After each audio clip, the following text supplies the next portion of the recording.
ছোটবেলায় যারা পড়াশোনায় খারাপ থাকে তাদের অনেকেই বলে গাধা। অনেকেই বলে গাধা। অনেক সময় শুনতে হয় তাদের অনেক কথা, হতে হয় অপমান, চলার পথে পেতে হয় অনেক বাধা, পেতে হয় অনেক বাধা।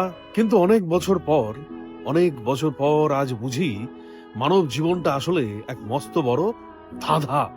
ধাঁধা। আসলে বর্তমানে সফল হলে অতীত দেখে না কেউ। তারাই তখন করবে তোমায় সম্মান, যারা একদিন ছুটতো তোমার দিকে কাঁদা। বয়সে ছোট হলে অনেক বড়রা তোমায় তখন বলবে দাদা। ভাবি, আসলে কারা সত্যিকারের গাধা? জীবনটা সত্যিই মস্ত বড় ধাঁধা। তাই অতীত ছাড়ুন, বর্তমানে বাঁচুন। আমি অনেককে দেখলাম বর্তমান জীবনে যারা সফল, বয়সে অনেক বড় সিনিয়র দাদারা সেই ছোট্ট ছোট্ট ভাইদের এখন দাদা বলে।